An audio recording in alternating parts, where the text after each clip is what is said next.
Thank you.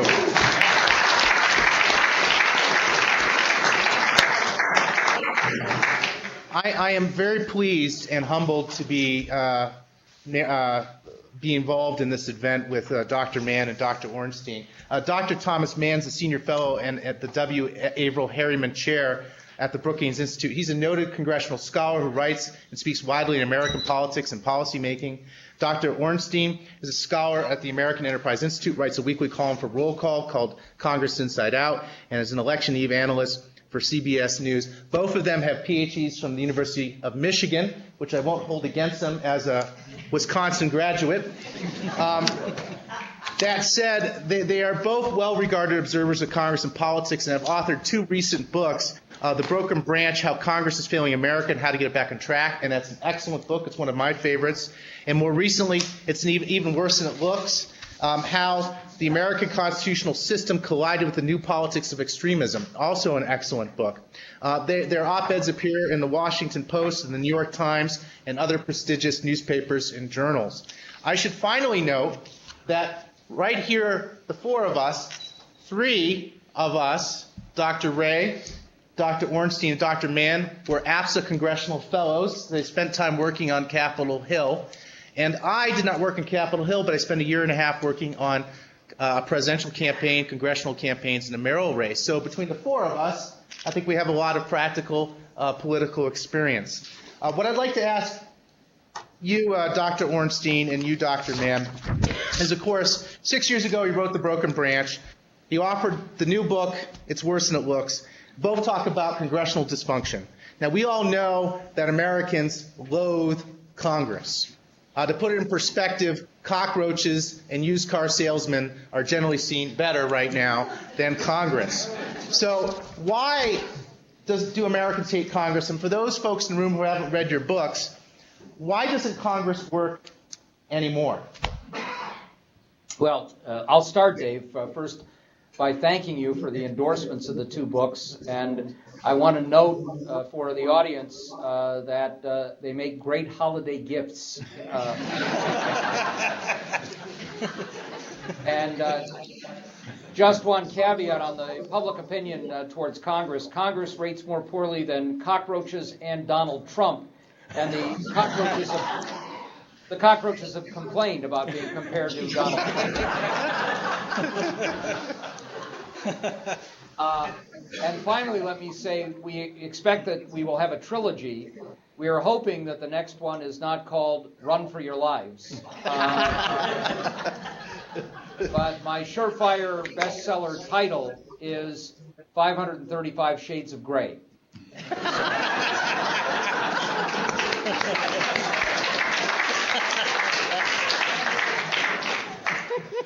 And now, unfortunately, I've got to get to substance now. And I just make a brief comment and then let Tom follow on. The Broken Branch, which we wrote in 2006, was a lament about the loss, the decline of the regular order. The normal process, the way in which members of Congress would interact in an institute with rules and norms, would have open debate and amendments, would resolve differences through the committee process, conference committees, and we hit both parties for their times in the majority for the way in which they allowed a proud institution, the first branch of government, to fall short of its responsibilities. The new book, It's Even Worse Than It Looks, is an angrier book in many ways, and it reflects our belief. The two of us have now been in Washington, immersed in the political process for more than 43 years, and we've never seen it this dysfunctional. It's considerably different than it was even in 2006. The gulf between the parties is wider. The level of partisan and ideological polarization is much sharper, but it's become almost tribal in nature. And it's moved us further from problem solving. This time, we don't blame both parties equally either. And I'll let Tom follow on that. Thank you, Norm, and Dave. Great to see you. A real pleasure, and it's a pleasure to see your new dean. That program really is productive, don't you think? The Congressional Fellowship Program. We're really happy to be with you, even though we have a topic that's a little bit depressing. It's even worse than it looks. Before the afternoon is over, I think we're going to give you some signs of encouragement, possibility. It's important to remember that our constitutional democracy has never looked pretty. It's always messy. People have genuine differences, and the whole point of the system was to bring elected representatives reflecting very diverse interests and values together to work out differences through discussion, debate, deliberation, and compromise instead of taking up weapons and fighting it out. Now, we failed in the 1850s, so sometimes the level of polarization, animus, tribalism, or just a fundamental defect in our initial Constitution leads to armed conflict, but that's the objective. So one shouldn't imagine it's the old days were golden and today's are a stunning contrast to it. We've been through tough times before, but at least in the past, we've been prepared to say not that we are the best of all possible democracies, but that our exceptionalism is the fact that we recognize that it's not perfect. Government is difficult, and sometimes we really get off track. And then we need to roll up our sleeves, figure out what's wrong, and do something about it. We've gone through that exercise a number of times, and I think the real takeaway here is we need citizens to be aware of why the system is working so badly now, and to begin to get behind efforts to help it along. And I think the 2012 elections was a start to that process. Now, listen, public ratings of Congress are only one way of assessing Congress. Congress never had high ratings. One of our colleagues, a congressional scholar, did a lot of research on public opinion toward Congress and discovered the main reason Congress is unpopular is because citizens don't like to see politicians fight with one another, not physically, but in debate, in vigorous debate. They think they should just get together and do the right thing for the good of the country. What they oftentimes don't acknowledge is that they themselves are in disagreement, and those disagreements have to be thrashed out if we're going to be able to govern ourselves properly and solve the many challenges that come our way. But I think now, after defending Congress and the political system for decades, Norm and I both have come to worry about it. We think we're in one of those very difficult patches now. And just to give you a conceptual framework for organizing your thoughts that we've found useful is the following.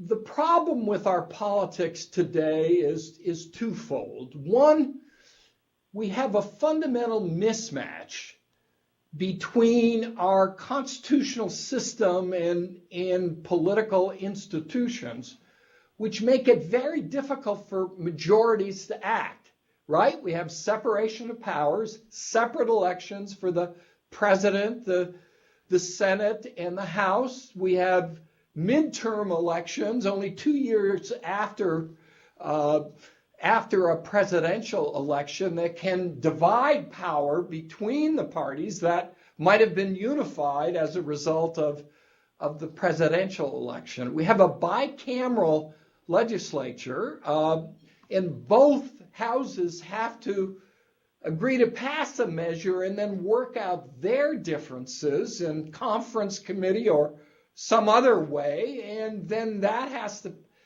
pass both chambers and be signed into law by the president. That's not easy. It's particularly problematic because in the Senate, which the framers expected to work by majority rule, except for those special exceptions noted in the Constitution, we have something called the filibuster, unlimited debate, which means in parliamentary terms, there's no motion on the previous question whereby a simple majority can say, the debate's over, let's move to vote on the underlying measure. As a consequence, the tradition of the filibuster is built up, and in recent years, and indeed it's been developing for decades, we have a routinization of the filibuster so that it's used all the time. So we have a set of governing institutions, on the one hand, that makes it difficult for majorities to act, but that is combined now with a political party system that has produced two major parties that act like parliamentary parties. By that I mean they are ideologically in disagreement, sharply polarized. They are internally homogeneous, and because the parties are relatively equal in strength across the country nationally, a level of parity leads to an intense competitiveness between the parties to gain or avoid losing the White House and majority control of Congress. So in a situation like that, the minority party has an incentive, like a parliamentary minority does, to oppose everything a president puts forward, even policies they might have agreed with the year before. Now, in a parliamentary system like Great Britain, it doesn't matter because the majority has a coalition by its very definition and formation, a majority in Parliament, in the House of Commons, to put that program that the government has put forward into law. And then 5 years or so later, the program and the government can be held accountable, either retained in an office or kicked out. But we've got a mismatch because now we have parties allowing a minority to oppose everything in a way that they can defeat parts of the program through filibusters. They can extend the time for debate. They can discredit it. They can even nullify the effect of the law by filibustering the appointment of nominees to run the agencies that will administer the program. So that's problem number one. Our parties don't fit our constitutional system. It's a real mismatch, and it's causing all kinds of problems. Problem number two, and Norm made reference to it, is that this party polarization is not symmetric. It's asymmetric. That is to say, the parties aren't equally polarized. I could make a case that in the 1960s, say, with the counterculture and the reaction to it, with the new left and actions that were taken, that the Democratic Party got off track, were further from the center, the median voter, than the Republican Party was, and it got them into some trouble. But in recent years, really stretching back a couple of decades, it's the Republican Party that has become the outlier. In this book, which, as Norm said, makes a lovely holiday gift, we make the argument that one of our two major parties, the Republican Party, has become an insurgent outlier. ideologically extreme, contemptuous of the inherited social and economic policy regime, scornful of compromise, unpersuaded by conventional understandings of facts, evidence, and science, and dismissive of the legitimacy of its political opposition. That is to say, they don't accept the Democratic Party and its elected president as legitimate occupants of the government. In the majority, they disagree on matters of facts and evidence. They don't like compromise, and they have an agenda that in historical terms is really quite radical. It's the two things together, the mismatch between parties and institutions and the Republican Party falling off track, that has produced the kind of almost tribalistic warfare on Capitol Hill and in our election campaigns and around the country, legislative gridlock, and has contributed to Congress's inability to address many of the problems facing the country. Well, Tom and Norm, thanks very much for being with us today. It's Great to see you, Nicole. one of the first books that I read about Congress was The New Congress, which you guys put out, I think, about 30 years ago. Yes. And still holds up pretty well in sort of describing what was going on in Congress at that time. And I remember on various trips to Washington sort of beating a path to Norm's door. Yes. And I always got excellent insights that sort of directed me as to how I should conduct the project. So it's great to see you again. Sort of picking up where Tom left off, I think this was the most controversial part of your most recent book, and that you particularly sort of blame the Republican Party for polarization. You weren't making that argument in the Broken Branch. So I'd be interested to hear, I mean, what specifically between the two books was it that convinced you that the problem was much greater on the Republican than the Democratic side? Thanks, Nicole, and it's great to see you again. We both looked much younger back when you were making those visits to Washington.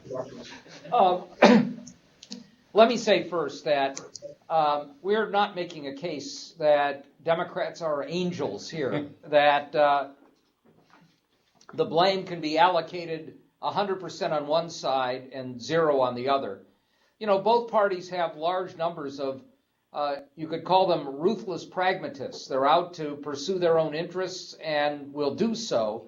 But as we've watched, and as Tom said, it isn't just what's happened in the last few years. Some of this goes back to Newt Gingrich when he first came to Congress in the late 1970s. But a lot of it flows from the election of Barack Obama and what followed. And some of it flows from outside the political process as well. We didn't have social media in the same way 6 or 8 years ago that we do now. There was a Fox News, there was an MSNBC, there was a Rush Limbaugh. The reach, the breadth, and the depth were not quite the same as they are now either. And if you put that together with the pretty dramatic changes in the money system, in the post-Citizens United world, but also with the changes in the Federal Election Commission, the rise of groups like the Club for Growth pouring large amounts of money into the process, you can begin to see some distinctions and changes. But as we say, if you look at some of the policy dynamics of the last 4 and 5 years, you can see why we came to the conclusion that we came to. One part of it that we can credit not to our own research, but to the journalist Robert Draper, who wrote a book about the Tea Party freshmen primarily. But he noted, and this was confirmed, it's actually in a Frontline documentary with direct statements from some of the participants, on Inauguration Eve in 2009, January 2009, a group of Republican leaders, mostly from inside Congress, including Eric Cantor, the now majority leader, Paul Ryan, who of course became not just the chairman of the Budget Committee, but the vice presidential nominee, former members like Rush Limbaugh, like Newt Gingrich, senators like John Kyle, and Frank Luntz, the pollster, had their own dinner at the Caucus Room, a restaurant just a few blocks from the Capitol. And they started out with it being almost a wake. They had suffered a huge defeat in the 2008 elections across the board. They were demoralized, they were disillusioned, they were depressed, while, of course, all around the city, Democrats were celebrating at inaugural balls. But as Draper reports, and as people as diverse as Gingrich, Ryan, and Luntz have confirmed, they left that dinner exhilarated because they decided what they were going to do in the wake of the defeat, and it was to behave, as Tom said, like a parliamentary minority party. They were going to oppose every initiative coming out of the White House. They were going to move to delegitimize the presidency, even where he and the Democrats were able to win. They were going to make sure the wins were particularly ugly so that they wouldn't have any traction, and they were going to try to make sure that good things wouldn't happen that would enable Democrats to continue their pattern of success that had begun with the 2006 congressional elections, which had been a huge backlash against the Bush administration and the Republican hegemony in power, and turned the 2010 midterms into something else. The first opportunity came just 3.5 weeks later. At that point, remember, you'd had not only this landslide victory for Barack Obama and Democrats, you had a president with a 70% approval rating and the worst economic conditions since the Great Depression, and you had a vote on a stimulus package in the House, and it broke along pure party lines. Now, Eric Cantor said afterwards, look, we were protesting. We didn't have any role. We weren't able to participate in this process. It was jammed down our throats. But we also know from our own digging that long before that vote took place, the chairman of the House Appropriations Committee, Dave Obey of Wisconsin, called in his Republican counterpart, Jerry Lewis of California, and said, Jerry, we're going to do a stimulus. The economy's flat on its back. We still need to do something more. We want to work with you on this. What I want you to do is to go back to your leaders and go back to your caucus. Let us know the things you would like to see in a stimulus package. And just as important, let us know the things that are absolute killers that you simply could not accept. And Lewis laughed and pointed up and said, Dave, I can't do that. I have orders from on high. We are not going to cooperate. So this was a pattern that we had not seen before. If you go back to the beginning of the George W. Bush administration, and remember, you didn't have a landslide election. You had a president who came in after 36 days in limbo, having lost the popular vote, and the Democrats controlling the House of Representatives. The first two initiatives of the Bush administration were, of course, No Child Left Behind and the tax cuts. No Child Left Behind was a thoroughly bipartisan action that passed through with help from liberal Democrats like Ted Kennedy and George Miller in the House of California. The tax cuts would not have made it through if it weren't for Democrats like Max Baucus in the Senate. And Democrats could have done the same thing and destroyed George W. Bush's presidency from the get-go. He's illegitimate. Make him fail to make his policies work. No Child Left Behind established him as a compassionate conservative that enabled him to capture the center. So it's a very different kind of behavior. And let me just mention one other example of the tribal politics. And by tribalism, it's if you're for it, we're against it, even if we were for it yesterday. So we had early on in the Obama administration an effort to deal with the fiscal problems and you had a commendable bipartisan initiative in the Senate. Conservative Republican Judd Gregg of New Hampshire joined with moderate Democrat Kent Conrad of North Dakota to put forward an idea for a commission with teeth to come up with a solution to our fiscal problems that would get guaranteed expedited up or down votes in both houses.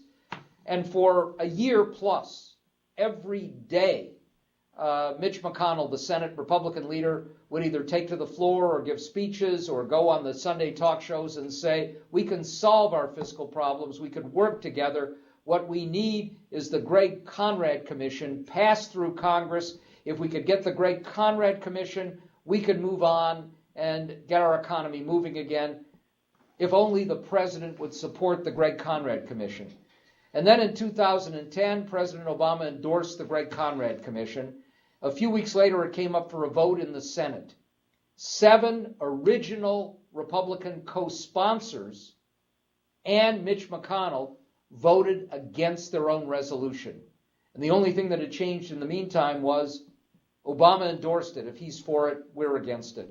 It's circumstances like that that led us to the conclusion that we had parties acting as parliamentary parties, but one acting in a very conscious way as a parliamentary minority was going beyond anything that we had seen before. And more examples of that, including the debt limit being held hostage, and then the gridlock we got with the nightmare that happens when you have parliamentary parties and a divided government, with the Republicans taking control of the House in 2010. And of course, we should add, this strategy worked like a charm. It caused an enormous backlash, and Republicans won big in those midterm elections. But it led to the inability to resolve any of our problems without confrontation and hostage-taking. And all of that contributed to the focus we gave in the book, which is blunt. I'm really glad you asked the question, Nickel, because it's obviously the most controversial assertion in the book. So, but I think it's important to understand that we're not partisans. We've been working in Washington, studying Congress, writing about it, speaking about it for over, dare I say, 40 years. And we've always managed to earn the respect of members on both sides of the aisle. We've worked with both of them, both parties, on institutional reform. We sort of call it as we see it, and sort of people around Washington know that. And I think it's so when the book came out and the article that we drew from it that was published in the Washington Post and put online a few days before the book was formally published, it went viral, literally. It had over 1.5 million hits on the Washington Post website, 250,000 Facebook likes. And the reason is everyone's saying, hey, these guys are straight. They're not partisans. Look what they're saying. And so it certainly sent the message much wider than it would have. I have to tell you, we have received scores of emails from self-identified Republicans saying, thank you for making the case, because our party's got to change. We got to bring it back into a conservative problem-solving mode and not one that prays at the altar of Ayn Rand. To solve our problems, we don't need to insist on ideological purity. We need to work out, albeit sort of different approaches, but that have some chance of addressing problems and in building public support. The book is filled with quantitative evidence, roll call behavior, the use of the filibuster, a good deal of historical evidence that shows how this difference between the parties developed. And then we really look carefully at what transpired in the first year of the 112th Congress, the one that was completed at the end of last year. And it was just breathtaking to see the willingness of a party in opposition to the president to act so strategically and to seemingly be not at all concerned about what it might mean for the well-being of the country, and threatening the good faith, full faith and credit of the U.S. through not threatening not to raise the debt ceiling made a big difference in affecting our feeling about this. And the more we dug into it, the more we felt the case was made. Sort of final point on this, and forgive me for belaboring it, but at the beginning of last year, when in public opinion surveys, voters were asked, which party is sort of more extreme or further, from you, if anything, it was the Democratic Party seen in those terms. By the end of last year, the campaign and the election, it was overwhelmingly the Republican Party has become the extreme party. So through a process of deliberation, of discussion, I think the public came to see what has become a reality. And we've had plenty of Republicans tell us it's true, and our fondest hope is that the Republican Party will come back into the mold, into the critical, responsible role it's played throughout our history. Well, Tom and Norm, I'm going to play the contrarian here, and I'm going to take issue with some of the things that you wrote about in the book and to get your response. So as you both know, right, in 1950, a report came out from the American Political Science Association lamenting our party system in the United States, and that report was largely written by the scholar E.E. Schnatschneider. And Schnatschneider, of course, talked about that we need to have parties that are responsible, that are different from one another, that are clearly distinctive on issues. We have Schnatschneider's parties. We don't have the parties that don't have a dime's worth of difference between them, as Wallace once said of the Republican and Democratic Party. And arguably, having these parties duke it out, fight, go to war, is a good thing, because we know in our system that the only way to have dramatic change is when you get basically the presidency, the Senate, and the House. So those rare moments like the New Deal under FDR and the Great Society LBJ or the Reagan Revolution, that you have that dramatic change. So this, I would argue, is a good thing to see this combat between two very distinct parties fighting for very different ideas. Well, I'll start with that, Dave. First, and Tom will give you chapter and verse. We, of course, dedicate our book to Austin Ranney, who spent many years at a place called the University of Wisconsin. That's right. Yes. And authored the very eloquent dissent to that 1950 report, which we endorse, saying the American constitutional system can't handle parties of that sort. But beyond that, if you look at all of those periods that you're talking about, and we want two vibrant parties that do represent different outlooks, different viewpoints, but there has to be an effort to find compromise and find that common ground. And if you look at the Reagan Revolution, it was a whole series of actions with give and take that resulted in policy changes that did move the center a little bit closer to the right, but in fact were done with the stereotype as Reagan and Tip O'Neill. But it wasn't just Reagan and Tip O'Neill. It was Reagan sometimes working with conservative Democrats who joined with him because they shared ideological points of view. It was Reagan working with Henry Waxman, the liberal Democrat from California, on changes in Medicare and Medicaid. It was Reagan working with Dan Rostenkowski, the chairman of the House Ways and Means Committee, and Bill Bradley and Dick Gephardt to do tax reform. If you go back to the New Deal, Democrats had swollen majorities, but on things like Social Security, when the ultimate votes occurred, there were sizable numbers of Republicans who bought in. If you look at the differences between the parties in the 1950s, we would not have had the Civil Rights Revolution. Robert Caro has written these masterful books about Lyndon Johnson, and he deserves all the credit he got, but we never would have had the civil rights bills if it weren't for Everett Dirksen and Bill McCulloch, Republicans who deviated from their party's interests to do something for the greater good. That's how the American political process works.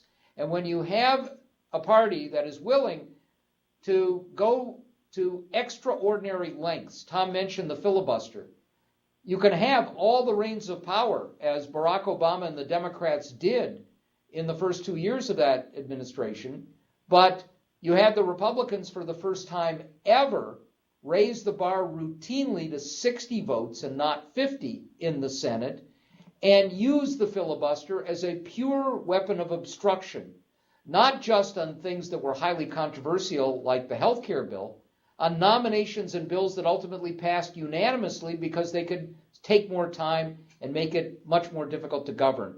Those are not things that Schattschneider anticipated or his colleagues who joined in that report, and it's why we subtitled the book, How the American Constitutional System Collided with the New Politics of Extremism. I think you're absolutely right. You're absolutely correct that, the whole problem with that report is that polarized, very ideologically defined parties doesn't fit with the American constitutional mechanism. Short election cycles, divided government outcomes, and what you get is just stasis. What I would like to raise is, you referred in the book to David Mayhew, and his argument that over time the democratic process tends to correct the situation. And I wonder if, we're seeing this with the 2012 election.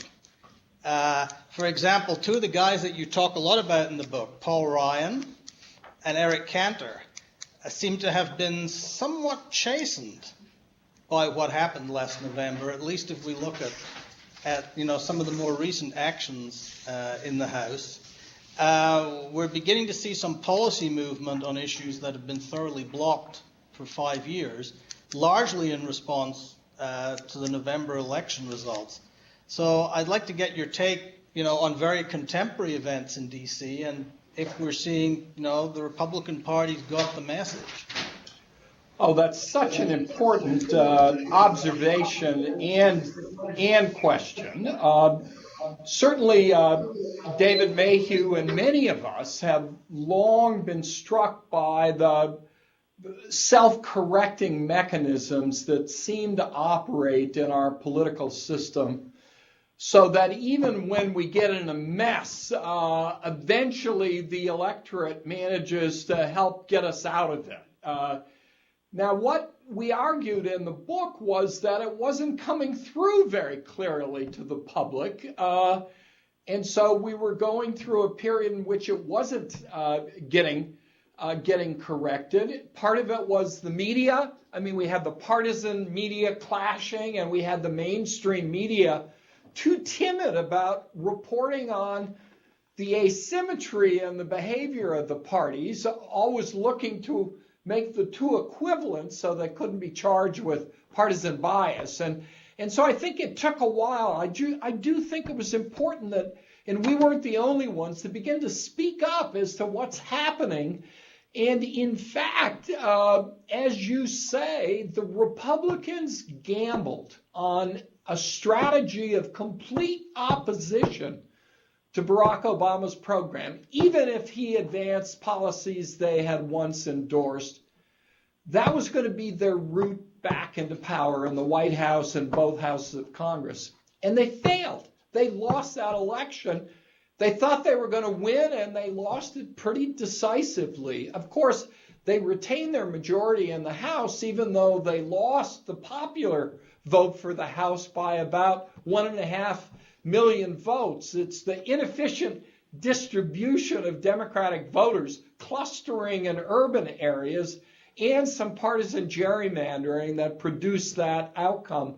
But Republicans got the message, and it's been perfectly clear in Washington that they are now worried, given the demographic projections given the fact that most of the growing segments of the electorate are trending Democratic, while those that will shrink a bit are Republican. The Republican base of support is now in rural areas in the South. Obviously, not the only places. They have strong support in the upper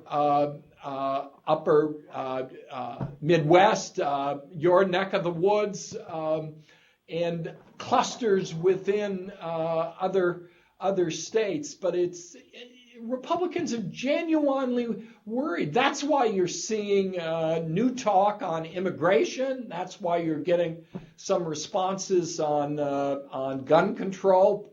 Probably not a ban on assault weapons or high-capacity magazines, but certainly moving toward attacking trafficking in guns and more universal background checks. So you can also see it in their willingness to back away, at least temporarily, from the debt ceiling crisis and from the fiscal cliff. So things are happening. We're beginning to see the emergence of individual members away from the leadership talking together on some of these issues. So I think the answer is we're seeing some encouraging signs from this election, the behavior that's following, but we're going to come up against the sequestration that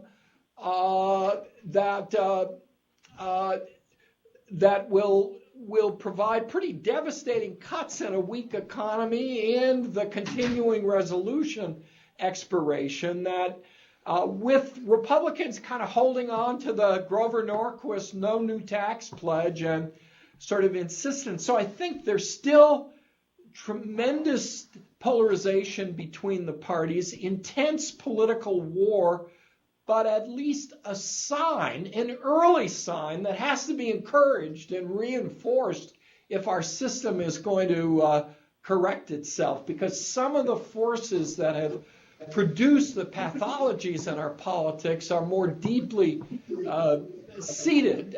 They've been developing for decades, and things aren't going to get better all at once. I want to move on to questions here in just a few minutes. But before that, you list a number of prescriptions and changes that you suggest in the two books. If you had to basically, what are the top two the changes that you think that are most important that you think would help alleviate and make Congress function better? We could look outside and inside. And I think for both of us, if we could do one thing, which is, let me say something that will not happen, more than likely, it would be to wave a magic wand and bring the United States something like the Australian system of mandatory attendance at the polls. Now, in Australia, for 7 decades or so, you don't have to vote at election time. You can cast a ballot for none of the above. But if you don't show up at the polling place and you don't write a note explaining that you couldn't be there because you were sick or you were traveling, you're subject to a modest fine, a little bit like a parking ticket, about $15 to $20. And small incentives or disincentives can make a very big difference. They went from an average turnout of 50 to 55% before they adopted their system to having over 90% in every election since. Now, we're not saying that high turnout is an end in and of itself or is an indication of health in a political system per se. The former Soviet Union had 98% turnout. It didn't mean that it was healthy. Chicago can get to 110% on a good day. But what the Australians will tell you, Australian politicians of all stripes will say they don't have base-driven politics. We do. Here, small numbers of ideological activists can dominate the process, and the campaigns and consultants all try to scare the bejesus out of their own base to motivate them to turn out, and then try to suppress the other side's base.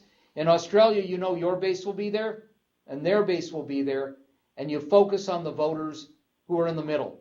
That changes the issues you talk about and the way you talk about them. You know, in the House, Tom was talking about the continued pathologies. When John Boehner tried to get a little bit of traction in negotiating over the fiscal cliff with the president and came up with his Plan B, you wonder who gave it that name, because you're thinking, does that mean an over-the-counter drug? But he couldn't get a majority of his own members to support him because he had 100 or more who knew that if they did, the Club for Growth had promised that they would finance primary challenges against them, and small numbers of ideologues could knock them out of office. It pulls the party further towards its extreme. If you knew that everybody was going to vote in the primary, you'd have a different situation.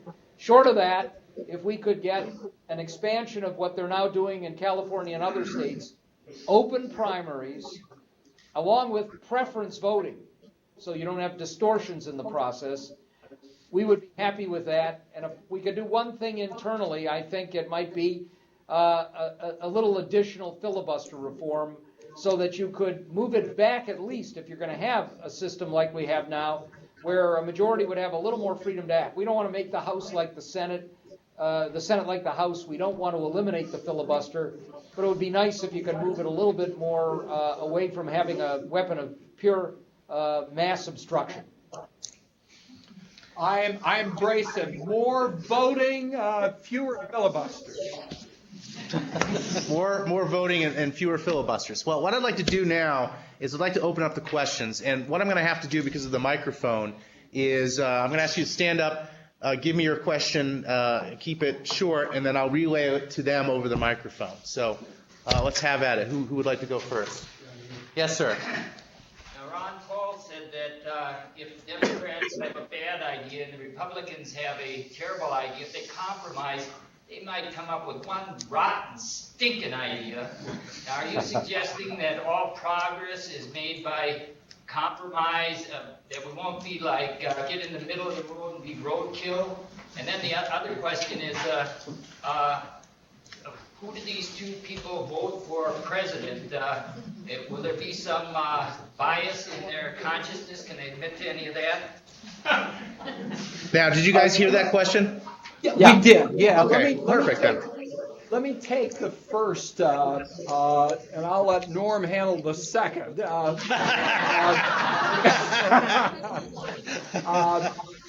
Yeah, I think that great line about the only thing in the middle of the road being roadkill is some real merit to it. No, I don't think there's a golden mean between polar extremes that produces the optimal policy at all. I'm not suggesting that at all. What I'm suggesting, and we're suggesting, is that each side accept the legitimacy of the other. Number one, that they respect elections and treat it accordingly, that they don't sign pledges to outsiders instead of before they take the oath of office specified in the Constitution. Madison and his colleagues, at the Constitutional Convention, talked about the importance of deliberation and negotiation. Now, at times, one party will have a large majority, and that will be reflected in the output of the institution if it's working well. But it ought to be challenged along the way through the legislative process, through regular order, through real committee hearings and markups and votes on the floor and amendments and discussion. People advancing those policies of the successful party ought to be able to defend them and believe that evidence and facts supports the arguments that they're making. No, I'm not. I think now, after 2012, the most likely compromises will not be all Democrats and all Republicans. The odds are, given the balance of power and forces, it'll be most Democrats and some Republicans. That's how it'll work out. Will it be optimal? No, but it may be the best we can do under these circumstances. Let me just embellish on that a little bit and say we're strong believers in the Constitution of the United States. And there's another very good book by two philosophers, Amy Gutman and Dennis Thompson, on compromise. The Constitution itself, of course, was a grand compromise. It had many unpalatable elements to it, but almost every major policy adopted over a long period of time was through compromise. Where we couldn't compromise, we ended up with things like the Civil War. As Tom said, compromise doesn't mean you simply take all the bad ideas from both sides and mix them together, but there are lots of areas where you can find some common ground as you have strong beliefs in your own points of view. In terms of voting, I can't speak for Tom. I will say for myself, I have voted over the years for lots of Republicans as well as Democrats. Neither of us is active in partisan politics. We don't contribute to campaigns. We don't work for candidates or campaigns. Over the years, we've been invited to the retreats and meetings of both parties. And as Tom said, we've worked intimately with leaders and members of both parties. And I would say that among the many missives that we got and emails afterwards, Tom said we got them from a lot of self-identified Republicans. Lots of them came from former Republican office holders saying, this is not the party I grew up with or recognize. So I don't think we have tried as best we can to avoid a partisan bias, even as we've taken a pretty strong viewpoint here. Other questions? Jerry Calvert. I appreciate your comments about the Australian system. And I want to mention one other California innovation you're aware of. Taking political districting away from politicians and giving it to independent commissions. We have that in Montana, have it in Iowa. We've got to get away from the politicians literally crafting districts that are entirely non-competitive, and that's part of our problem. In terms of the Republicans in particular, they're scared to death of their own primary voters because they've been kind of boxed into these very safe districts. So I'd like to see the entire country go to a commission system of ordinary citizens drawing those districts based upon equality of population. That would be a great reform also. And if I can add on to Jerry's point, of course, Keith Poole and a lot of other scholars have dismissed the notion of redistricting as part of the problem. So I'd like to hear your general response both to Jerry and that literature out there that says it's not redistricting, that's not the problem. Yes. Thank you very much for that question. I want to say we have a discussion, a rather extensive discussion of redistricting and gerrymandering in the book, and I think both of you are correct. That is to say, the evidence, the hard evidence and research demonstrates that the ideological polarization between the parties cannot be explained by redistricting. In fact, ironically, party overwhelms constituency and voting patterns. You can take the same district and flip the party of the incumbent, and you get radically different voting patterns. You would think that Republicans representing more competitive districts would be more moderate, and the same with Democrats, but it just isn't true. It doesn't happen. Now, redistricting is still important because it reinforces and exacerbates the intense hyper-partisanship that exists in our politics. Republicans invested heavily in 2010 in the state and state elections, state legislatures and gubernatorial elections. It was a good year to run. And they took control of the redistricting process in a lot of states. And the evidence shows that in about 5 states, they managed to produce overwhelming Republican majorities in the House from that state, even though they either just barely won the statewide vote or actually lost it. So Republicans have been doing well on that lately, and it accounts in part for their majority control of the Congress. Not entirely. As I said, they have an advantage in so many Democratic voters being clustered in districts that purely compact, nonpartisan redistricting would produce 85% Democratic districts and waste a lot of votes. We support nonpartisan redistricting commissions because we just don't think politicians ought to be writing their own boundary lines and, in effect, picking their voters instead of voters picking them. We also think it's important not because it will transform our politics, but it sort of reduces the incentive to move even further in a very destructive direction. I would just add, I think the political science research on this sometimes gets interpreted or taken much too far for the reasons that Tom suggested. It's right that it's not redistricting that is now causing this level of polarization. But the fact is, having all of these safe districts that are increasingly homogeneous now interacts with some other factors to make the problem much, much worse.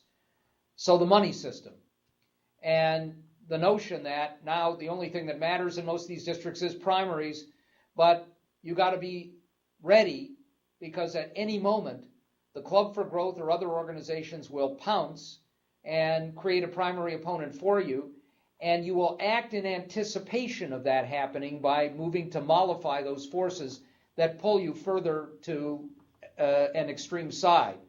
The media. The fact is, in most of these districts of representatives who would go along with Boehner on the fiscal cliff issue, who have demanded a lot more from him than he wants to provide as he struggles to find some common ground, they're living in homogeneous echo chambers, and what those members hear, what their constituents hear, and what they report back to those members is coming from Rush Limbaugh and other talk radio hosts, from emails and social media that reinforce those same messages. And if you think about the incentives now in the media world, if you're Rush Limbaugh and you decide tomorrow you're going to change your message, can't we all just get along? Can't we find some of that common ground? 23 million people who listen every day are going to melt away. And somebody else, Mark Levin, Laura Ingraham, whoever it might be, will step in to fill that vacuum and get those listeners, and you're going to be left with a much smaller number. So the incentives in the mass media now are different. The financial incentives, the business models, and all of those things work together. Changing redistricting is not going to resolve the problem, and people who think that it's a panacea need to realize that we've got a lot more to deal with when it comes to pathologies in our politics, but it's a good place to start. Yeah. Look, Dave, just to add one footnote to all of this, which is really profound. You remember Barack Obama at the Democratic convention a long time ago as keynoter. We are not a nation of red states or blue states. We are the United States of America. I wish it were so, but one of the things that's happened over the last several decades is that we have had this incredible geographical and psychological sort. People moving into areas with like-minded people, creating very homogeneous communities that can then get reinforced through different patterns of media usage and face-to-face meetings. I mean, I see it in Washington. People self-segregate themselves, and whenever I've traveled around the country, and we've done a lot of it over the last year with this book, we oftentimes find the same thing. A mixed marriage now has nothing to do with religion or race. It has to do with party. One can't imagine a Democrat being married to a Republican. Only Carville and Madeline could pull it off. So it really complicates public life in America now, because people feel even more strongly. They're committed like old-style tribes. They speak in these terms. They view the world through those lenses, and it makes it very difficult for us to come together. Mark Young. So what is your opinion on Citizens United decision, and then do you think there'll be a political response to that? Don't get us started. We agree with John McCain, who said it was the worst decision made by the Supreme Court in his lifetime. And that's a long lifetime, too. If you look at the reasoning behind that decision, that Justice Kennedy wrote, the idea that corporations are people. Corporations are not people. Even if they consist of people, corporations have one motive. It is to make profits. People have many motives. Some of them are very self-interested and short-term. But we also mostly want to build a better future for our children and grandchildren. We're willing to make short-term sacrifices often for those larger purposes. We may have many other motives. And to equate them in political terms is nonsense in our view. At the same time, the idea that money raised and spent independently has neither corruption nor the appearance of corruption attached to it, first of all, is, I think, belied by Montana's own experience, despite the Supreme Court's unwillingness to even look at the data and at that experience, much less others. But if you watched during the campaign and saw what passed for independence, and if you look even now, look at this example of Senator Menendez of New Jersey with his friend from Florida, who contributed huge amounts of money independently to campaigns, and all of a sudden you see political figures intervening with the Dominican Republic to enable them to get contracts or helping in other ways. If that is not the appearance of corruption, it's hard to imagine what is. And we see this repeated all over the place. But it's also important to realize that bad as the Citizens United decision was, the fact that people used to support disclosure, and the Supreme Court in Citizens United gave an 8-to-1 full defense of disclosure, now oppose it, like Mitch McConnell, that the IRS has refused to do its own duty by enforcing its regulations, enabling these so-called social welfare 501c4 organizations to evade disclosure by corporations and individuals, and the Federal Election Commission, which is feckless and basically unwilling to enforce the law. All of those things have combined to make a very sick money system in American politics. I'd add briefly that it was the combination of Citizens United and then a decision in the Circuit Court of D.C. at Speech Now that created the basis of the so-called super PAC. That is, these are non-connected, independent spending-only committees, and the decision was they could accept any amount of money from anyone, corporations, unions, individuals. All they had to do was not contribute to candidates and to not coordinate with the candidates they were trying to help or hurt. That's where we saw a tremendous growth in activity. That's the basis on which Sheldon Adelson managed to spend maybe $150 million himself. I don't think he won an election. So it wasn't money well spent, but it was spent. But it creates this picture for the rest of the world to say, what are you Americans? Are you nuts? You let people who are angry, in this case, Adelson is being investigated by the Justice Department for possibly violating the Foreign Corrupt Practices Act with his casino in Macau. And he says openly, publicly, I want to get people running the government who won't abuse the prosecutorial power in this fashion. And so I'm going to spend $5 million here and $10 million there. It really has made a travesty of our politics. The other thing I'd say is, and it's important to keep in mind, nor mention the lack of genuine independence of these so-called super PACs from the candidates or parties they're trying to help. They're one and the same now.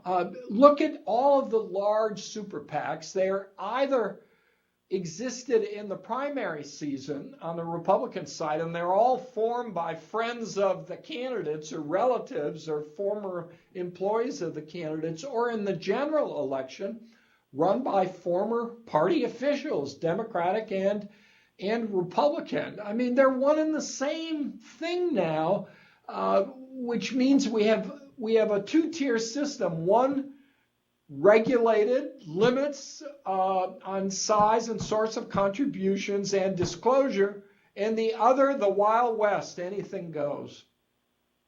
Wild West, but just to make a point here, I don't know if you all know this, but my own research investigating the amount spent on television here on that Senate race, $30 million was spent on TV here in Montana.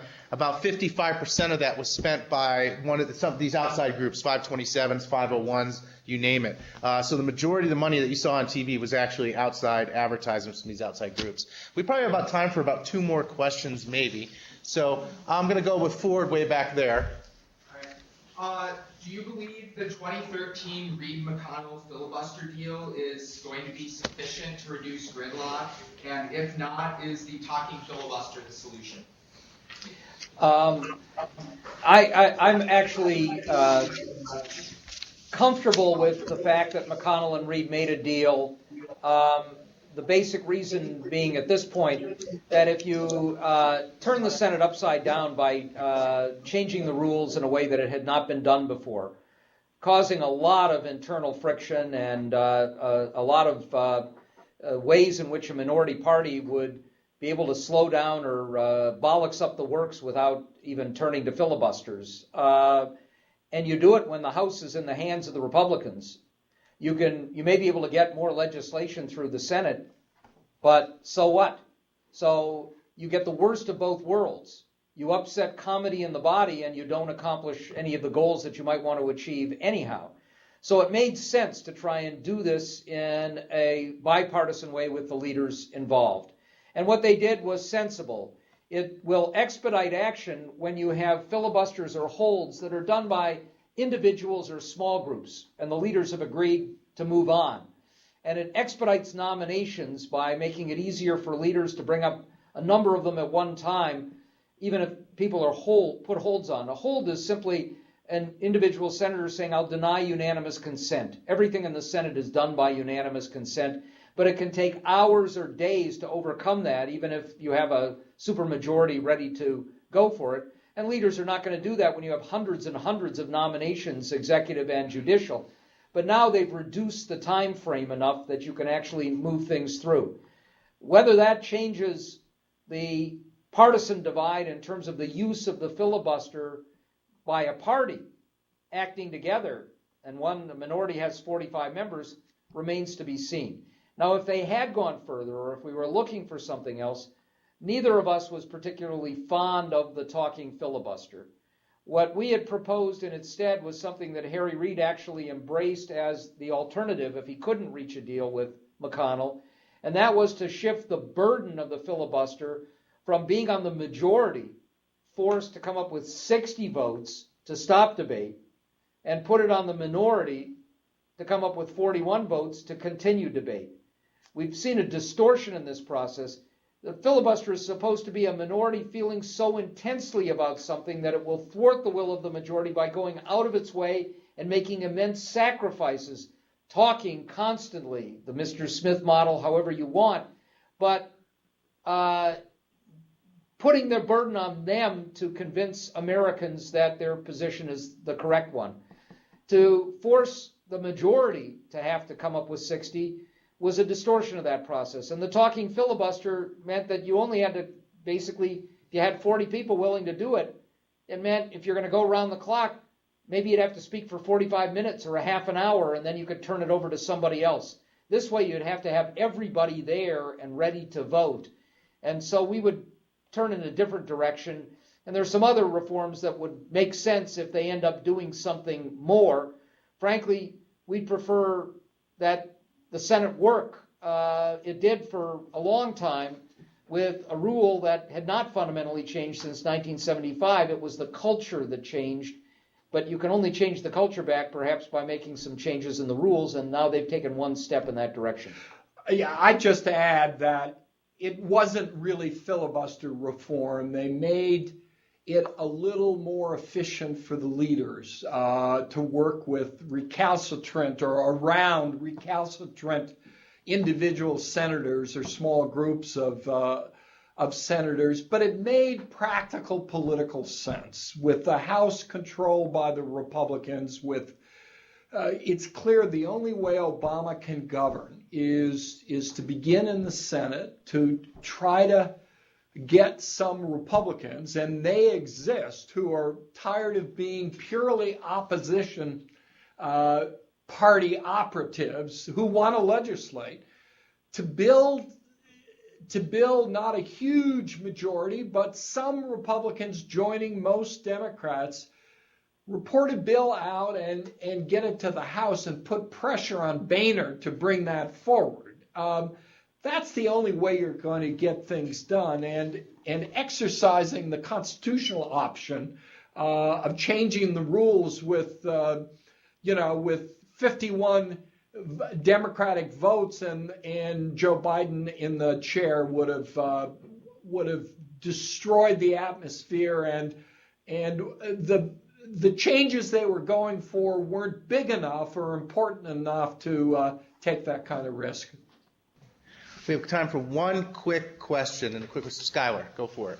You mentioned that the Republicans had lost the opposition gamble in 2012. To be brief, do you see the Republicans going through an internal battle like with Theodore Roosevelt and Taft, where the party splits? Yeah. Yes, very much so. And we see that playing out in very interesting ways now across the board.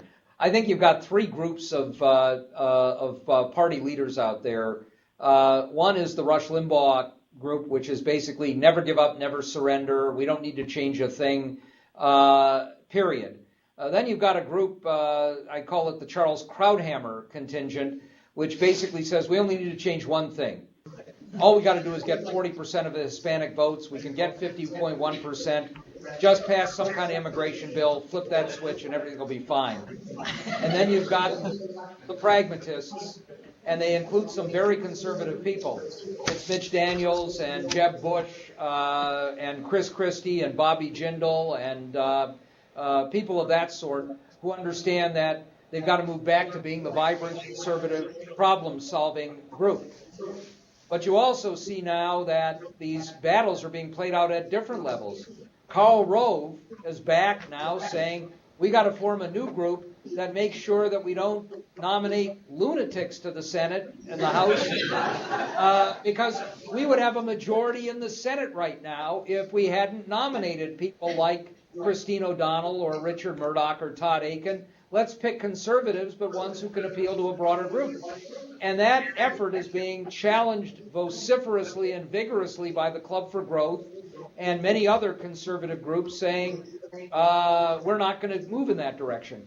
So you're going to have, I think, and then you've got Boehner against some of his own caucus. You've got McConnell, who's got to deal with some of his own problems. This is going to play out, I think, in a very vigorous fashion for some time to come, and it's not clear whether one side will prevail or whether you'll see a real splintering within the party.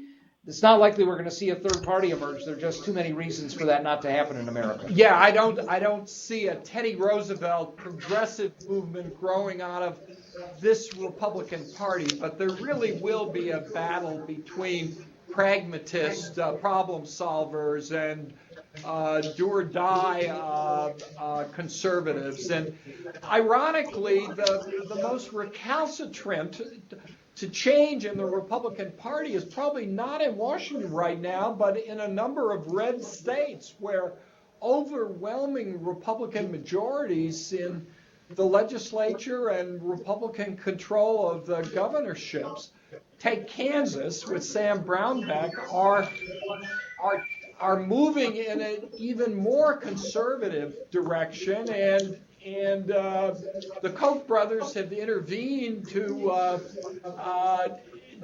get rid of the more moderate, pragmatic Republicans in the primaries. So, on the other hand, you move to metropolitan areas, you got some real pragmatic mayors and others. So it's going to take a period of time, but there's a lot of ferment in the Republican Party, and that goes back to what Nickel was saying. Maybe this is one of the self-correcting mechanisms that has just begun to show itself.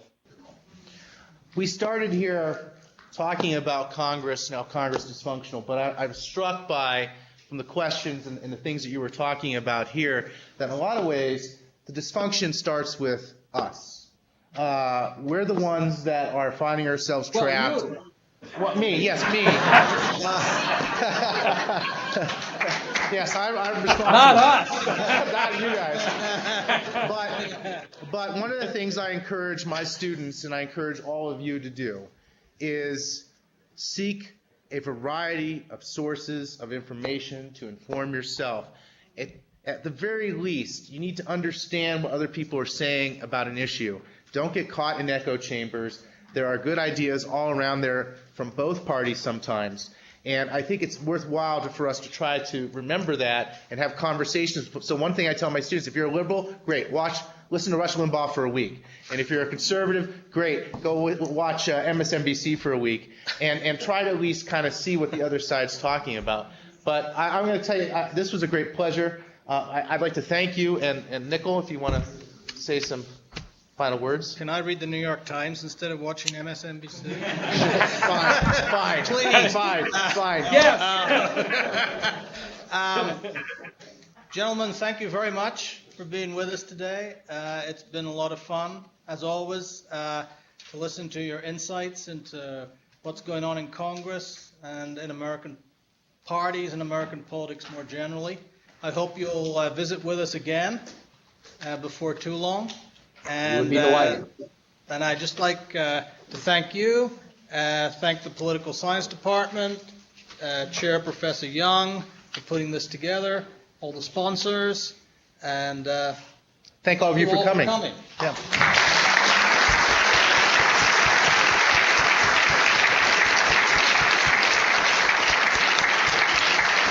Thank you very much. I really enjoyed that.